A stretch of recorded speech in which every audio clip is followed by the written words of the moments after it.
Now, please welcome Director of Sales and Marketing for ProCircular, Patrick Quinn. Good morning, and thank you for joining the Cybersecurity track sponsored by ProCircular. ProCircular is a cybersecurity and compliance firm that provides realistic and actionable guidance to organizations looking to improve their security posture, address compliance requirements, and prepare for the ever-changing landscape of cyber threats. With offices in Iowa City and Des Moines, our team supports Iowa businesses across a wide variety of industries, including finance, education, healthcare, manufacturing, and many more. For more information, check us out at procircular.com. As you're listening to this morning's session, please post any questions you'd like our speakers to address into the Q&A section on the right. Now, it is my pleasure to introduce our speaker, Aaron Warner, CEO at ProCircular. Aaron is the founder of ProCircular and has led our organization to be recognized as the 2020 Prometheus Awards Service Provider of the Year and the 2020 Corridor Business Journal's #1 fastest growing company.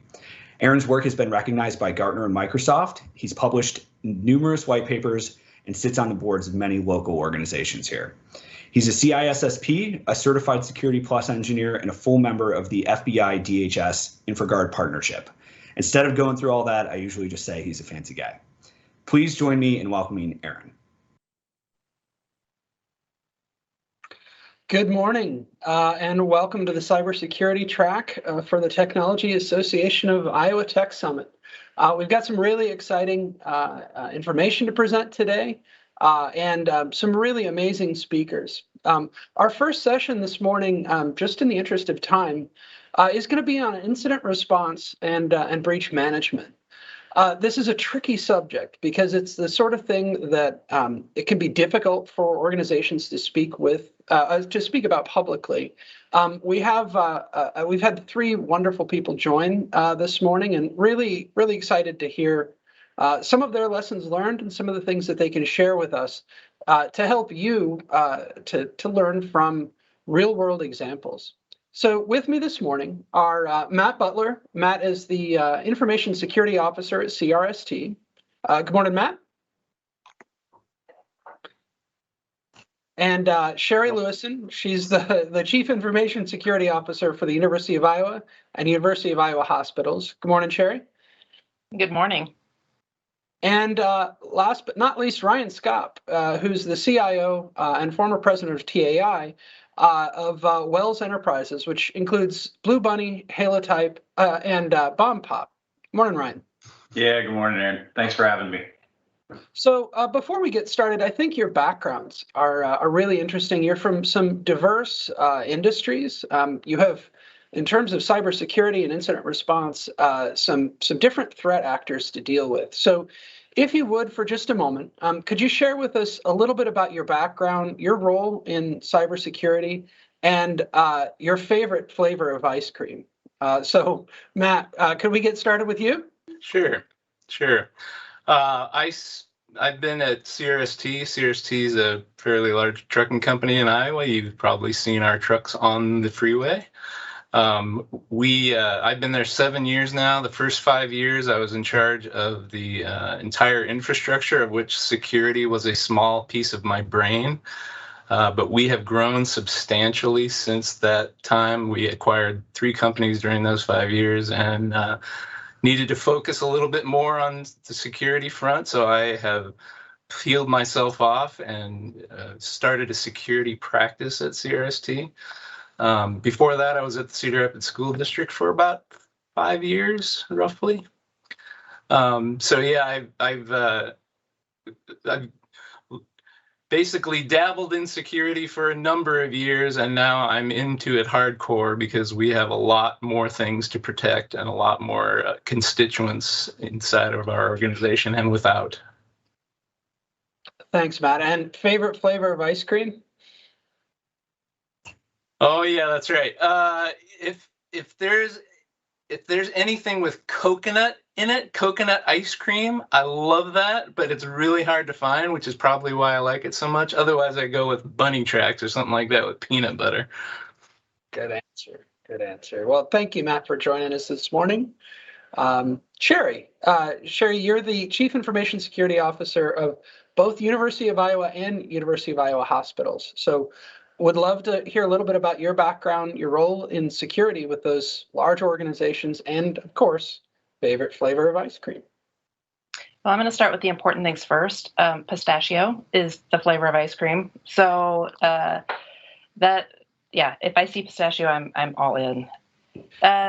Security background, I spent a lot of time, 15 years in finance, and then moved into higher education testing and did security there, so completely different. I wanted to get a sense of what life was like more on the nonprofit side, even with a profitable not-for-profit company.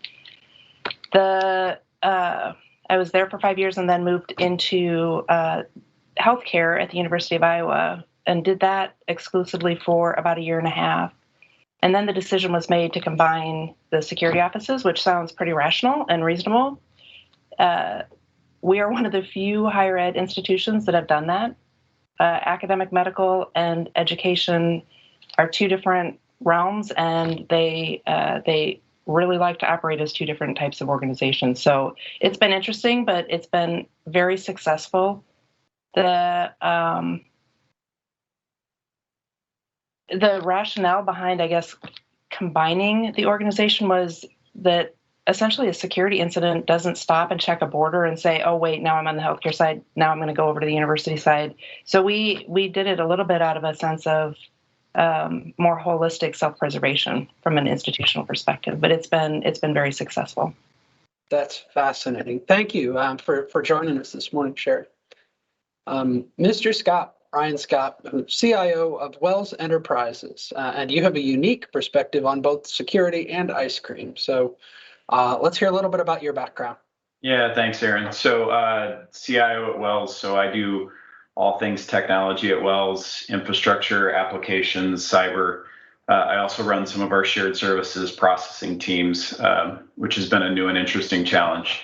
But it's been great. I've been working for an ice cream company. You wouldn't think cyber criminals would be harsh enough to target ice cream businesses, but lo and behold, they don't discriminate even to great companies like that. But we've got a great team at Wells. Prior to that, I was with power industry, so Mid-American and Berkshire Hathaway Energy in Iowa. I was there for a long time. So I got to have some background in power and take some of the learnings from those businesses into ice cream. And it's been a great 6 years there. So thanks for having me on the panel, Aaron.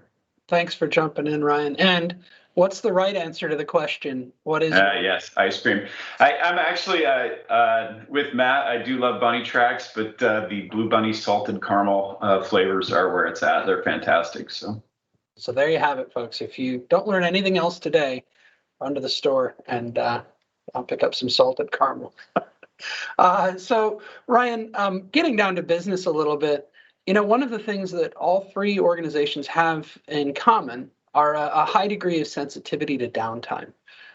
So let's jump right into the deep end of the pool. How do you describe the difference between a security incident and a security breach? Yeah, that's a great question. I think the reality of it is all businesses are going to have cyber incidents, right? It could be you have an employee click on an email phishing link. It could be you have a business partner that gets their email system compromised and you end up with fraud requests coming into your organization. It could be you get attacked externally over the internet, right? Those are all incidents. And I think the reality of it is every one of us is going to have those happen to us and need to be prepared. The breach concept is different. And I think that's all where we hope we don't get to, right? Which is, hey, somebody's made it inside. They've taken some of our data. Maybe they've published it externally or taken control of one of our devices and are doing some bad things on our network and trying to take us for ransomware. So that's kind of how I think about it, Aaron. But when you think about cybersecurity and the truth of incident response, every business is going to have incidents. And if you haven't had any yet, they're coming for you. So those are the things you need to be prepared for. That's really helpful, Ryan. Thank you. Sherry, let's take you next. As an organization with a school and a hospital and millions or billions of dollars flying around, you guys you have a pretty big target painted on you. As a result of that, you have a unique perspective on handling large volumes of small incidents. So can you talk a little bit about suggestions for organizations to deal with not the big, the big incident, but the small stuff that comes in over and over again? Yeah, of course. And I'll build a little bit on what Ryan said. I agree with the definition that incidents are a part of daily life. Hopefully, breaches are not a part of daily life. What we found at the university was, and once we started combining the team and combining the tools, we had a much broader picture. And we realized that, scope and size and scale matters. And the way that we started to address the scale was through automation. So we kind of have the mantra internally where we say the road to scalability is paved with automation. So we got really, really good at identifying the cases like Ryan mentioned, where someone clicks on an email, account gets compromised, and the password is automatically reset. We created a dashboard for our help desk so that they could then turn around and respond to people who were calling in about the status of their account. Because what happened is our time to contain those incidents got so quick that the account password was reset before the user even knew that they were compromised. So we got actually automated to the point where we were a little faster than the rest of our processes, which is, I guess, a good problem. And then we figured out how to automate that piece. So that's just kind of an example of where we try to figure out how to automate what we can. Thanks, Sherry. Another piece of that puzzle, just to pull on that a little bit, the University of Iowa is a public institution, right? So much of what happens internally within your organization is available to the public, and there have been some fairly public breaches within the University of Iowa or within the hospital. Could you offer some suggestions for larger organizations that have dealt with incident-wide or organization-wide breaches? Yeah, and I will say, with the caveat that we're still always learning. It seems like just when we identify one threat scenario or one response scenario, something different pops up on a different front.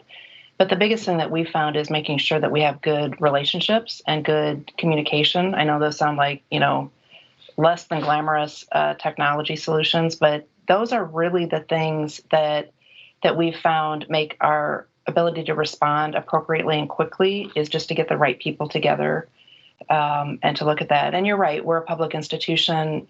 As a healthcare institution, the word breach means something different. A breach of patient information over 500 means we're, in the reporting to the Office of Civil Rights, and we go on the, wall of shame, which used to be a rare thing. And now I don't know if there's a healthcare organization out there that hasn't had to address that ability to do public notifications and notifications to patients. It's the environment has changed so much that that's just a reality. Thank you for sharing, Sherry. So Matt, let's go to you. When we were doing our homework for this call, we talked a lot about vendors and the supply chain and how those things play into cybersecurity. So could you talk a little bit about some of the challenges when it comes to vendors and supply chains that you deal with, third parties especially? Sure. Yeah. So one of the biggest problems that we have, or that I have in particular, is that we have ever expanding business opportunities all the time with different people. So the amount of there's really no way for me to keep track of them all, or to really size them up one by one. We're trying to size up the bigger ones. We do things like share security questionnaires, which you've all seen and love, I'm sure, where you have to basically explain your program to the other party, and then they get to do the same thing back to you. That's a good practice. But probably our biggest problem is that we have so many that nobody really knows all of our potential customers and potential partners that we have. We may send a load to a specific organization one time, and we need to get paid to get that load, or we are paying somebody to get that load to them, and therefore we need to pay somebody. So we have invoices flying around all the time. So part of what we're relying on, kind of what Sherry just said, is that we need a human element to it, unfortunately. You can automate a lot of things, but in the end, if an invoice comes through that looks good and somebody doesn't think, was there a shipment that this load belongs to? It could easily get paid to nobody. And you hear about that type of stuff in the news all the time as well, where invoices get sent to, I don't know, somebody like AT&T, and they have such a huge organization that they just pay it, and then they realize, oh, we just paid, $100,000 to somebody that's really not. This is bogus. We try to avoid that. We keep our users trained. We have an active training program so that they're well aware of that type of possibility, and they're very vigilant. I'm extremely encouraged over the last about 3 or 4 years when we started the security awareness program, the amount of awareness that we have now that we did not have in the past. That's really interesting, Matt, and I know that's a common issue. You have so little control when it comes to your vendors. Ryan, that's another topic that you've brought up prior to this call as well, and something that we've spoken about privately. That vendors represent a pretty huge part of your third-party risk. Can you talk about your approach to managing vendor security? Yeah, good lead in, Aaron. So we've had several significant partners over the last year have issues. One of our major cold storage partners had a very public ransomware event. And I can tell you, we probably spent 2 or 3 weeks of significant internal effort recovering from that and managing through it with them. But we also use, hundreds of different packaging suppliers, flavoring suppliers, different pieces of ingredients that go into making ice cream. And we had a pretty significant flavoring supplier, of all things, get hit with ransomware about half a year ago. Not nearly as public as the others, but that's a business impact. And I think the thing that we learned from this is 2 things, Aaron. One is most people's incident response plans deal with what's going to happen to me if I get attacked. But I think the new world of incident response is what's going to happen to me when my partners have issues and all of my supply chain have issues. And that's the thing that people need to start working into their plans is what am I going to do if I lose these very important pieces of my supply chain? The other thing I'd add on is some of these folks, when they have these incidents, they're very willing to share with you about what they've learned, what they've changed in their own programs. And there's no better people to learn from than somebody who's had a ransomware incident or a significant breach of some kind. And some of our best learnings for our ransomware playbook and our incident response playbook have come from those conversations with people that have been willing to share with us. And Aaron, you and I have talked about this. This is like the more we can open up the conversation about what really works and share with each other, the better. And so for those of you out there, if you've had issues and you're willing to share them, that's huge for all the rest of us. And for the rest of us, seek out those that you can get advice from. Ryan, that's such an important point. And I may or may not have mentioned this to the panelists, but we reached out to 10 different organizations asking for people to participate in this conversation, in a discussion about incidents and breach response. 7 of their legal departments killed their opportunity to come in and join. And that's not necessarily a ding on them. They've got a variety of different reasons for that. But it is difficult for organizations to talk, especially publicly, about their experiences. And you're absolutely right. The organizations that we work with that have some of the strongest security programs are those that have been through one of those major breaches. Target is a great example of that. They have one of the best security programs on the planet. But an HVAC vendor a few years back is kind of what gave birth to that group.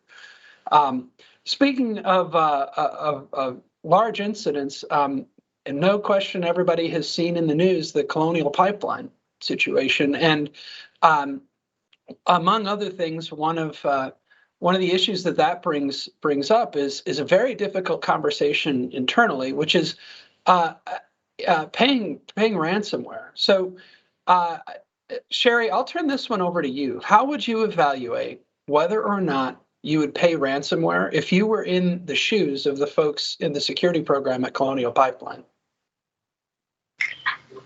Yeah, I don't know if I want to say thank you for that question, Aaron. Being in the shoes of someone who has to decide whether or not to pay those ransoms, it's not easy. We've had those discussions internally. We've talked about who has the Bitcoin wallet, those types of things. Oftentimes, the people who have to make those decisions are not technical, and they feel even more ransomed, right? They feel ransomed by the actual event, but I think there is an overwhelming sense of not understanding what all the options are. And so there's a heavy reliance within our organization about relationships and trust. So, my responsibility in that space would be to make sure that we've clearly communicated what the status is and what our capabilities are. If we do or don't have backups, or if we, what options we may have, that's our responsibility to be clear and to put it in non-technical terms. So understanding the things that are important to the institution, as opposed to, also, I won't say in addition to, but, it's a yes and. We have to understand the technical environment, and we have to understand the business landscape. And so, part of me wants to say the more people pay the ransom, the more this is going to continue. But I also feel like it's a rough time to play chicken with that when you're the person who's being ransomed. We've also had discussions internally about, our status as a public institution. I know there's been consideration at a legislative level about prohibiting, state or government institutions within Iowa, prohibiting them from paying ransoms. And that would be, I think, having that avenue taken away would really almost victimize the victim even more. I mean, if that's one of the things that it's a matter of bringing your healthcare operation back online or paying a ransom, there's a real ethical decision, I think, that has to be made in those cases. So that's my non-answer of I don't want to be the person making the decision.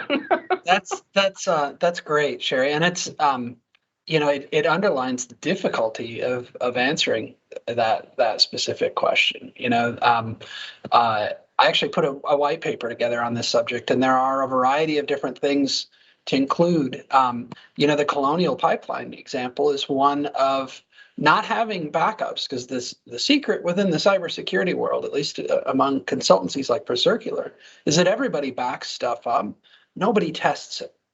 So if Colonial they have backups, it seems like they have great large backups, but they didn't seem like they tested it. And if they had, they would have figured out that it takes them 3 weeks to bring even part of their organization back online. So if there are any one tip I would give from sort of the trenches of doing incident response day in and day out, it's everybody backs up, nobody tests. Testing those backups might have saved them from the opportunity to negotiate on ransomware. Along those lines, let's switch gears a little bit.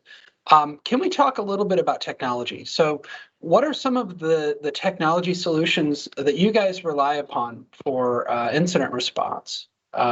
Matt, do you want to take that one? Yeah, so I mean, starting with non-technology, you have to have some sort of a plan, right? You need to know who you're going to call if you have a problem, unless you have a room full of people sitting next to you, which I don't, and I don't think that I will ever have a full room full of people in the room with me, especially since I'm in my office in my house. But the whole idea is I can have a enabled army of people that can help me through an incident, but my incident plan needs to describe what their roles are, how I can get a hold of them, and what the rules of engagement are before we even start. And we need to practice that. That's another, besides the backups, you're completely right about that. You can spend a lot of money on backups. You can spend a little bit of money to check the box. You can spend a lot of money to check the box, but if you don't test it, it's not going to work. Same with incident response. If you don't test your incident response and actually make the phone call to the CEO and say, hey, we're testing our incident response. Thank you for picking up, because I'm not going to call you typically unless it's something that's important. I think those types of things are very important to do. Technology-wise, we have spent, we focus a lot on email because I said before that email is a very powerful vector of unknown in our environment. So we need to protect that as much as we can. So we have multiple layers of email filtering and checking, and the ability to basically render links inert when they are delivered and clicked on, so that they're not spreading to the masses. We also have an endpoint detection and response team that's watching our endpoint detection response tool 24/7, and anything untoward that pops up through that channel, they're investigating immediately to try to keep the dampers on anything so that nothing is spreading. Those are a couple of the big ones as far as our immediate response type technologies. I'm sure that these other folks have some things that I would desire.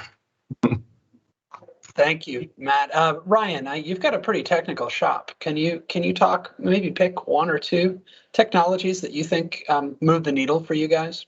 Yeah, sure, Aaron. So you're right. We run a bunch of stuff, and a couple that I would share that probably maybe most people don't run. First one is we run a deception-based monitoring tool right inside of our network. It's one that presents itself as fake network points, and then if a hacker comes in and does a port sweep or a network scan, they trip the traps, and we start getting alerts. Extremely useful tool in kind of guarding the front door. We leave it on whenever we have a pen test, just so we know that our pen testers can't get past it, which is enormously frustrating for them. So it's a fun experience for your team if you turn that on. But the second one I'd mention is a new area we've been exploring, and we just recently implemented a tool that's artificial intelligence for email. So many people work really, really hard to phish test and improve the overall health of their user population in determining whether emails are truly real or not. And this is an artificial intelligence technology that reads the entire email stream and looks for things like characters missing in domain names, or email addresses changed slightly, or sentiment asking for banking information or urgency, or conversations that don't seem right. We've had it in for a few weeks and are super excited about the results we've seen so far. And I think it's going to be a really great tool for us in truly limiting the amount of garbage that we get in from our email system. Thanks, Ryan. Those are, I think, some of the tips that people are dialing into to sort of pick out of this conference. That's really helpful. Sherry, how about you? Is there a technology that moves the needle for you? Yeah, there is. It's Ryan's making me miss corporate life, but what we have, because I wrote those down, I'm like, dang it, that's the stuff we need. So we're a little more blocking and tackling. I would say our spunky log aggregation system is one of the things that we rely heavily on. That's been key to our automation. So we aggregate a lot of logs, correlate a lot of events, and then can trigger some reactions and actions in the system. That's been huge. And then getting our endpoint detection and response software deployed not just on laptops, desktops, but onto servers. That is, it sounds fairly straightforward and simple, but when you have complex organizations with, a fairly large footprint, that takes more time. And honestly, it's, life as a sysadmin, it isn't fun these days. A lot of patching, right? So just some, again, basic blocking and tackling, but those are the things that we feel like are helping us. On the healthcare side, we have something like 100,000 biomedical devices running in our hospital, and so we have a specific system that does biomed device security. Yeah, that's a common refrain from within healthcare, is that heterogeneous environment where there's just a lot of things moving around, and who owns it, right? Like, whose device is this? Does this belong to the engineering group? Does this belong to the cybersecurity team? Is this an IT thing? And you get a lot of blank looks when you ask some of those questions. That's really helpful, guys. Thank you. Let me just kind of open this up for the group. When it comes to cyber incidents, and this is sort of breaking news stuff, but as of today, what are the threat actors or the bad guys that are currently causing you the most headaches? If you could make any one group go away, which group would it be? Do you have somebody that you'd like to pick on? Ryan, I can see you smiling over there. Do you got somebody you'd like to volunteer for prison? Yeah. I would take away any group that's doing business email compromise. That's far and away the most prevalent stuff we see, especially targeted attacks on our email accounts through phishing, or our partners falling victim to it, and then others using those email accounts to try and reach inside our organization and trick our workforce. We spend more time on that than anything else. If I could make those go away, Aaron, I would. And I think, unfortunately, that's going to be a serious pain point for a lot of companies for the next 12 to 18 months, and it's not going away. Thanks, Ryan. Matt, how about you? Anybody you'd like to volunteer for the gallows? Well, the number one is what Ryan just said. The folks sending emails into our environment that are basically setting up credential harvesting links and tricking people into filling those out. That's the type of thing that I'd love to have go away. I mean, we see things from foreign actors, and sometimes we don't know exactly how they manage to get an account. I'm assuming a lot of it is password reuse, unfortunately. But when they get one, then they set up a credential harvesting link and they send it out to different people, and hopefully they can get more, or hopefully not, but they do get more out of those types of things, both internally from our people and externally, if we're the ones that ended up being the first ones to get caught. That's a big problem. That's a big problem. We do see, we see things, scans from foreign actors, but typically we can block IP addresses and kind of put those to bed right away. So email compromise is definitely number one. Gotcha. Thank you. And I think, given time, we got just a couple of minutes left. I want to give an opportunity for each of you to give one key piece of advice to launching an effective incident response. So when you think about the various forms of incident response that you've been involved with in the past, what's the one key thing that you really look to and remind yourself of when you're dealing with that kind of a situation? If you want to give anybody one key piece, what would it be? Sherry, can we start with you? Yeah, and I'm actually going to address the question that I just saw pop up about in a large organization with silos, right? And higher ed, nobody does silos better than higher ed. Every college is their own institution. The way you address that, honestly, is again through relationship building. So a huge part of information security is not technology related. It's a technology solution or a technology kind of thumb war. But at the end of the day, when you try to get multiple divisions within a corporate environment, multiple colleges, multiple departments, you have to create a sense of what's the greater good for the whole, and that takes relationship building, and it takes building trust. We have a pretty strong customer service orientation within our security team, which I know sounds kind of odd, but every opportunity that we interact with someone, whether it's a compromised account like both Matt and Ryan talked about, but those are opportunities to build relationships, and that interaction can go well or it can go poorly. Not saying they all go well, but 9 times out of 10, the person on the other end is actually willing to work with you if you give them the opportunity. So that, and just creating a holistic picture, right? A dashboard, information and process is less controversial than personal behaviors or a collegiate decision to invest in a specific technology stack. So those are the things I would offer. We could summarize that as relationships. Yes. Within the organization. Yep. Gotcha. Thank you, Sherry. That's great. Matt, how about you? What would be your one key piece of advice when it comes to launching an effective incident response?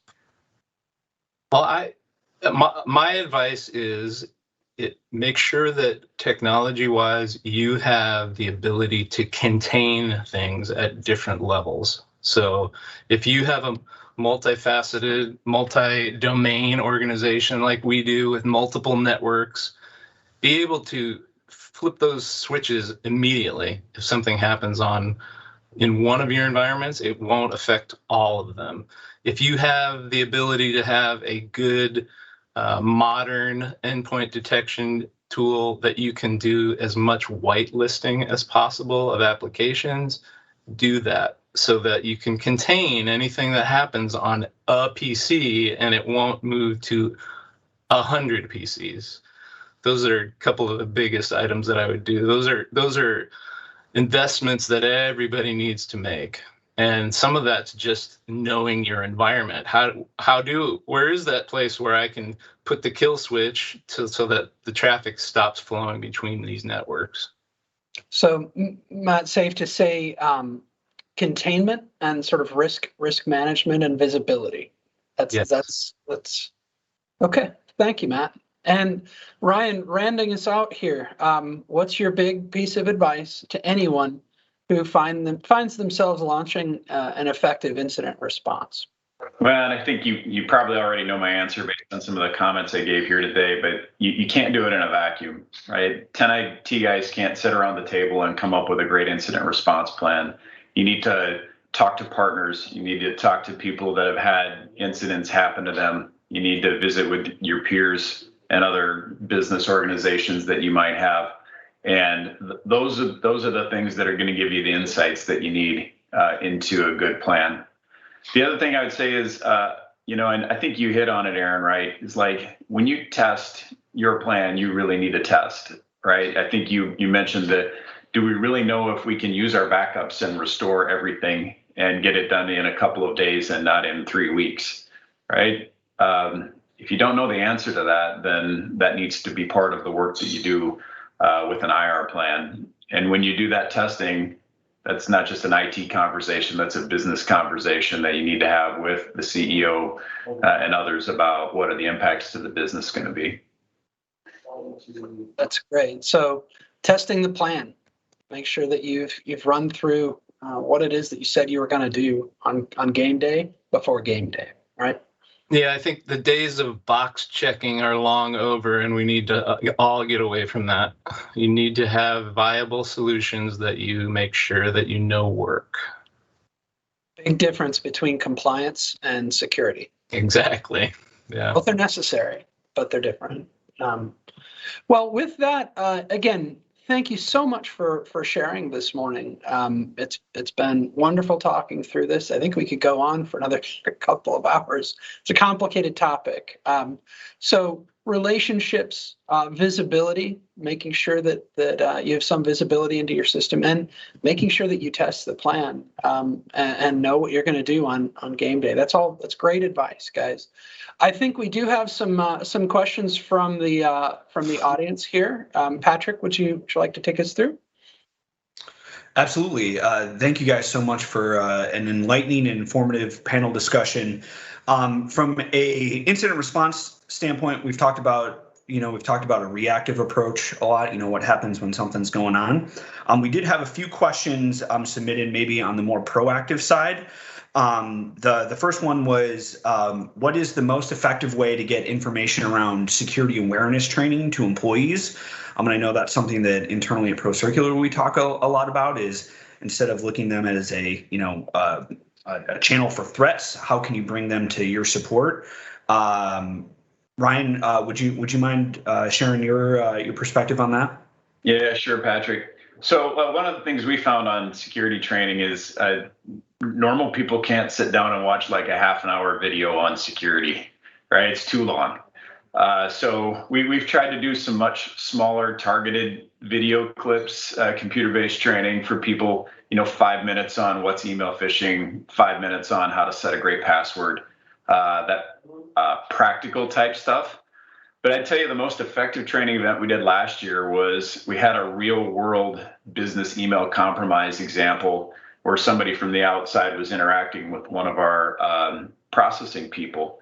And we were able to take some of those emails and put together a single page sheet that said, hey, here's how it really looks in the real world when somebody's targeting you like this.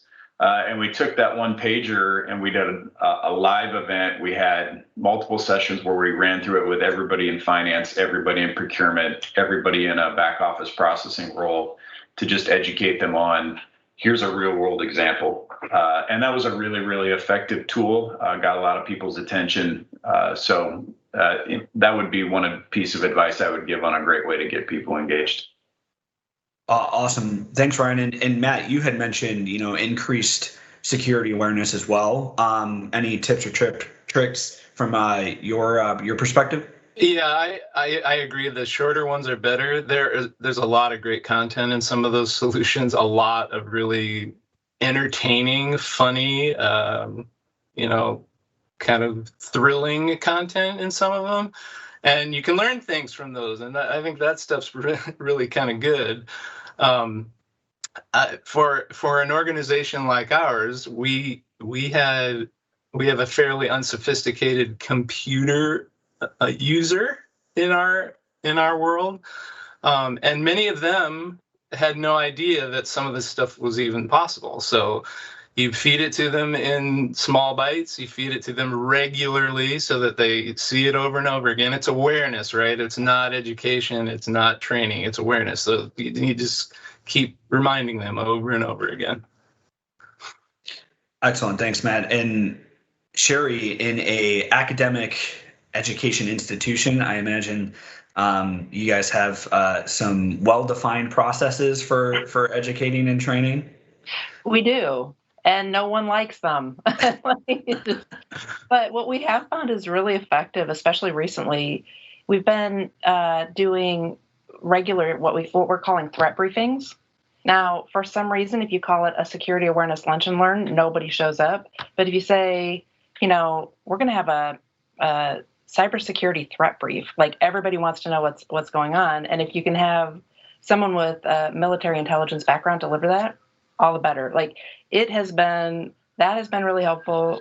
We've done threat briefings to executives, to colleges, to students, right, as part of their curriculum. I get pulled into different lectures. I think when professors are a little short on content or whatever, but I'm not going to question why. If it's an opportunity to talk to people, then it works for us. Excellent. Excellent. The modern equivalent of the film strip, Sherry. Yeah. Excellent. We did have a question come through on vendor management as well. We talked about vendors as a channel of vulnerability. How do you start a vendor management program? And then from year to year, how do you ensure compliance with vendor security practices to make sure that as you set out instructions or requirements that vendors are adhering that from year to year? Anyone want to volunteer before I have to pick? Matt, do you want to go for it? Well, I already answered very defeatedly about this particular topic, so I don't know if I'm the best person to answer. But really, I guess my answer would be you start your vendor management program. If you don't have one, you get it started, because it does look like an awfully high mountain, like in the background in my thing to try to get to. But it's one step at a time up that mountain. So figure out who your key vendors are, start there, and work your plan. And allow it to expand, and don't beat yourself up that doesn't exist, or that it seems like an insurmountable object. Yeah, I'd add on to that too. It's a daunting task, and keeping on top of it year over year is a big task as well. I think with vendors, you really have, as Matt said, I think you got to take a risk-based approach, right? If you have 300 suppliers, you have to pick out the 20 or 30 that are really, really going to be a challenge to you if they interrupt your business, and work with them to make sure that that they're on top of their security game. And I would start there versus trying to tackle 300 of them. Yeah, and some of our vendors have been around so long that they're actually embedded in our network. So it's also not just that they're key, but that they add additional risk technology-wise, the way that they sit in our environment. So those people, that we've definitely addressed them first. Patrick, one of the things that we've found with clients to be really effective is pretty simple. To Ryan's point, you drop out that list of vendors that you have and the dollar amount that you spend with them, and then you sort them by likelihood and impact. Right? What's the likelihood that this vendor is going to get hacked? And what's the impact it's going to have on the organization? In the case of Matt, right? If you've got a vendor that's embedded in your network, that's pretty major impact, right? So an easy sort of quick way to address that problem. And I know one that we've seen a number of clients take. Excellent. Thanks, Aaron. Sherry, any thoughts you'd want to add there? No, I would agree. The only piece I would add is, I think it was 2 years ago, NIST added to their cybersecurity framework. They added, I think they call it supply chain risk management as a category. That seemed unfair to me, but they did, and so we got scored when we did our risk assessment. So that was helpful to motivate us. And one of the things that we did was put some standard contract language in, and especially in healthcare, a business associates agreement, that's a pretty standard tool. So, it may fall in line with kind of a paper cut approach, but, if we can start with a paper cut, we'll start with that, and then make sure that we've at least looked at what it is that we expect as an institution and put that in the contract agreements. Right. Hopefully that's a starting spot as well. And that's not yet another check the box thing for all of us. You know, that those things need to not just be covering yourself for litigation, but actually, kind of hand in hand working with your partner so that you both have better security. Yeah, I agree. Excellent. Thank you. So, there are still many of us that are working remote and that have a remote workforce, and navigating all of the security controls and concerns that structure presents. I'd be interested from the panel, has the remote workforce accelerated any part of your security program? Has it brought any things to light? Have you changed your approach in terms of security with the remote workforce? And feel free to hop in if anyone has thoughts. Yeah, I'll jump, Patrick. I don't know that I have any great tips around educating people on their home networks and things like that. But I think one of the things we've done from a strategy perspective is just accelerated our move towards making things more accessible and secured centrally. You know, we had Office 365 deployed, but we've made a big push around OneDrive and SharePoint Online, all with multi-factor through Azure to give people security to what they need to get to from wherever they are. Voice and video technology, we accelerated some of our moves there around making advancements to get that 100% cloud-based. So I think if anything, we've been trying to do that to give people good, clean ways to get at the information that they need to wherever they're working. I think like that. Excellent. Thanks, Ryan. Matt, Sherry, any thoughts there? Yeah, I think one of the things that we accelerated was making sure that all of our security tools were installed on every box, because we ended up, like everybody else, we did this so quickly. We literally had people pick up their desktop computers and take them home with them. But those desktop computers didn't have all the remote access type things, or all the web filtering tools, all the things that we basically put on the perimeter edge of the network. We needed them to be on their perimeter edge, which was the PC that they took home with them. So that actually ends up being a good thing, because now we're getting away from the perimeter, which is something that we all want to do. The perimeter doesn't exist anymore, so why pretend it does? Why pretend that it does? Excellent. Yeah, I would say similarly. I mean, that we leveraged more multi-factor for off-campus, and then the thing that showed up for us was with our next-gen firewalls. It came with a 60,000 license for a VPN solution, and for whatever reason, we had VPN for technology people, but not widely available for especially users in healthcare, because they come in through a different mechanism to get to the medical record system. But suddenly we had this need for VPN, and we're able to leverage what was in an existing stack and roll that out pretty quickly. So we had visibility, which was helpful. And then making sure that all the endpoints were covered. That was if it's off campus and it's covered, we're good. If it's off campus or on campus and it doesn't have the endpoint protection, it doesn't take very many of those type of systems to become vulnerable enough that it undermines everything else that we're doing. So we got really serious about making sure everything was covered. Excellent. Thank you so much, Sherry. And I think we'll have to leave it there for time. Thank you so much to our panelists for spending time and sharing their perspective on this very important topic.